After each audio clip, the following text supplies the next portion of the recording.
ఈ రోజు ఈ రెండు పోటీలను అయితే బలేకపోతున్నాం. అసలు మ్యాటర్ ఏంటంటే మా బాబాయ్ వాళ్ళ అబ్బాయిది అన్నప్రాసన అనమాట. అందుకే గంగమ్మ తల్లి టెంపుల్ కి వచ్చాం. ఇక్కడ ఈ అమ్మవారు మాత్రం చాలా పవర్ఫుల్. ఈయన మా మామయ్య అనమాట. ఆల్రెడీ 90 వేసాడు, ఇంకో 90 రెడీగా జేబులోనే ఉంది.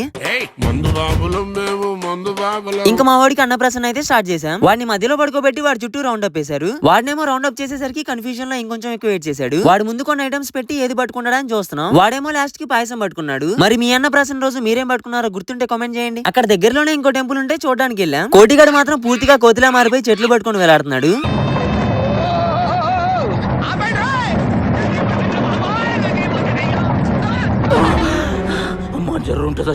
నాగరాజు గాడైతే కొండల్లో పనిగాని ఇచ్చేస్తున్నాడు.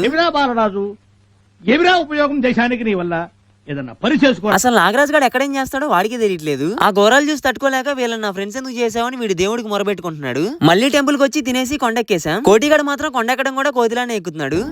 ఎవరికైనా చూపించండి, వదిలేయకండి బాబు. ఇక్కడైనా ప్రశాంతంగా ఉందాం అనుకుంటే వీళ్ళు చూడండి ఏం చేస్తున్నారు. ఈ మధ్య మనం బాగా ఓవర్ అయిపోతున్నాం బాబు. తప్పే ఉంది, వయసులో ఉన్న వాళ్ళు చేసే పనే కైతే. నేను ఇక్కడికి వచ్చినప్పుడల్లా ఈ ప్లేస్ లో అయితే ఇలా జారాల్సిందే. ఇంకా చిన్నప్పుడైతే భలే ఆడుకునేవాడిని. కోటి కూడా అలాగే జారాడు, వీపు పగిలిపోయింది. ఇంకా అలాగే ఫుల్ గా ఎంజాయ్ చేసి కొండ దిగేసి వెళ్ళిపోయాం. ఈనాటి ముఖ్యాంశాలు ఇవే. మరి రేపటి ముఖ్యాంశాలు మిస్ అవ్వకుండా ఉండాలంటే వెళ్లే ముందు సబ్స్క్రైబ్ అండ్ ఫాలో మాత్రం మర్చిపోద్దే. మళ్ళీ కలుద్దాం, వెళ్ళొస్తా.